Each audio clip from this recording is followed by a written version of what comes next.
25/6/24 నాడు అంటే మొన్న జూన్ 25 నాడు నీతి ఆయోగ్ రిప్లై ఇచ్చింది 11 రాష్ట్రాలకు ఉంది, తెలంగాణకు కూడా ఉంది అని. ఇది ఏంటో మనకు ఎవరికి అర్థం అవ్వట్లేదు. నీతి ఆయోగ్ రిప్లై పేపర్లో అంటే మీరు స్లిప్ అవ్వచ్చు. నీతి ఆయోగ్ వాళ్ళు ఆర్టీఐ కింద అడిగితే రిప్లైలో 11 రాష్ట్రాల్లో తెలంగాణ కూడా ఉందని నాకు ఎప్పటివరకు తెలియదు న్యూస్. ఇది నిజంగా ఏమైనా జరిగిందా లేకపోతే నీతి ఆయోగ్ ఎందుకు రాస్తుంది స్పెషల్ కేటగిరీ స్టేటస్ అని? ఇది ఒక ఇష్యూ కూడా ఒక్కసారి ప్రభుత్వాలు చెక్ చేసుకోండి. మూడోది, మహారాష్ట్రకు చెందినటువంటి ఓట్ ఫర్ డెమోక్రసీ అనేది ఒక రిపోర్ట్ ఇచ్చింది. ఆ రిపోర్ట్ ప్రకారం 12.54% ఏపీలో ఎక్కువ ఓట్లు లెక్కెట్టారని, పోలైన ఓట్లకి లెక్కెట్టిన ఓట్లకి 12.54% ఎక్కువ అని. 12.54 అంటే చిన్న విషయం కాదు. అలాగే పక్కనున్న ఒరిస్సాలో 12.48 ఎక్కువ లెక్కెట్టారు అని అతను ఒక పెద్ద లిస్ట్ ఇచ్చారు. వాడు ఎవరి ఓట్ ఫర్ డెమోక్రసీ ఇది ఫుల్ సర్క్యులేట్ అవుతుంది.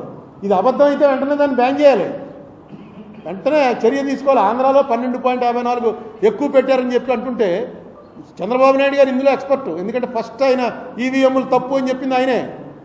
ఆయన దీన్ని క్లియర్ చేయాల్సినటువంటి అవసరం ఉంది. లేదా ఓట్ ఫర్ డెమోక్రసీ వాడు బోగస్ వాడు ఉత్తినే ఏవో పెడుతూ ఉంటాడు. నేను చూశాను వాళ్ళ పేర్లు, అందులో ఎవరెవరు ఉన్నారని. వాళ్ళంతా చాలా పెద్ద రిప్యూటెడ్ ఫెలోసే. మరి ఎందుకు అలా పెడుతున్నారు అని. ఇంకో విషయం, నిన్న బాలినేని అతను వేసినటువంటి పిటిషన్లో ఇప్పుడే దేశాయ్ గారు పంపారు నాకు.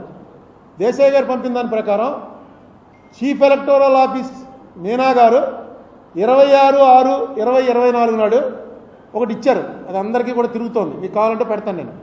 దాంట్లో ఆయన చీఫ్ ఎలక్షన్ ఆఫీసరు ఆయన ఏమి ఇచ్చాడు, ఇవన్నీ కూడా కౌంటింగ్ అయిన 10 రోజుల్లో మొత్తం డిస్ట్రాయ్ చేయమన్నారు.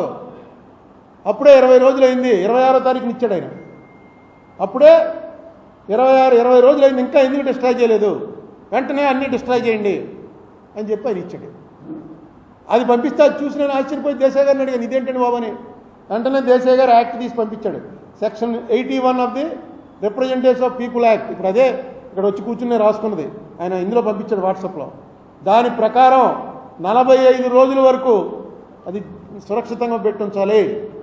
ఎందుకంటే ఎలక్షన్ పిటిషన్ ఎవడన్నా వేస్తాడేమో, ఎలక్షన్ పిటిషన్ వేసేటప్పటికి అన్నీ కూడా సురక్షితంగా ఉండాలి. 45 డేస్ టైం ఇచ్చింది యాక్ట్. మీకు గుర్తుందా, జక్కంపూడి రామ్మోహన్ రావు గెలిచినప్పుడు వడ్డీ వీరభద్రరావు కోర్టుకు వెళ్ళాడు. కోర్టుకు వెళ్తే అన్నాళ్ళు పట్టింది, 3 ఏళ్ల తర్వాత కౌంటింగ్ చేశారు. 3 ఏళ్ళ ఆయన 45 డేస్ కాలదోషం పట్టకుండా కోర్టుకు వెళ్ళిపోయాడు.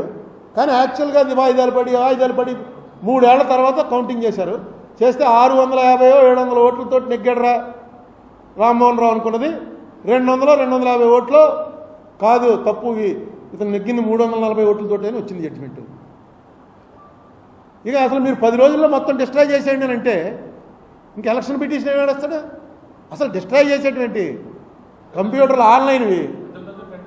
ఇప్పుడు దానికి ఏమంటున్నారు వాళ్ళు, మీరు రండి మాక్ పోలింగ్ పెడతామని. మాక్ పోలింగ్ అంటే మనందరం వెళ్ళి ఇక్కడేమో చెప్పాలి, మేము ఇదిగోనండి మేము సైకిల్కి కొడుతున్నాం, మేమేమో ఫ్యాన్కి కొడుతున్నాం అని రాసుకుంటారు. అక్కడికి వెళ్ళి మనం సైకిల్కి ఫ్యాన్కి కొట్టాలి, చూపిస్తారు. ఇక చూడండి మీరు చెప్పినట్లు 12 మంది సైకిల్కి కొడతా ఉన్నారు, 12 వచ్చాయి. 80 మందికి ఫ్యాన్కి కొడతా ఉన్నారు, 8 వచ్చాయి. ఇది చేస్తారట పిలిచి మాక్ పోలింగ్ అని. ఇప్పుడు మాక్ పోలింగ్ అంటే అది ఇంకేముంది, మాక్ పోలింగ్ కూడా కావాలండి. ఆవేళ పోలింగ్ అయింది కావాలి, కానీ ఆ చిన్న స్లిప్పులు వస్తాయి. ఆ స్లిప్పులు ఎందుకు? ఇలాంటి కంటింజెన్సీకే, ఇలాంటిది ఏమైనా వచ్చినప్పుడు స్లిప్పులు లెక్కడానికి. ఆ స్లిప్పులన్నీ డిస్ట్రాయ్ చేసేసారట.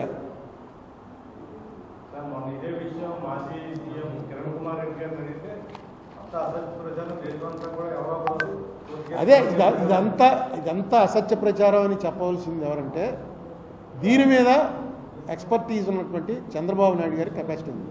ఎందుకంటే ఆయన ఇంతకుముందు కంటెస్ట్ చేశారు. పాపం ఆయన ఎవరినో ఒక ఆయన్ని అరెస్ట్ చేసి జైల్లో కూడా పెట్టారు.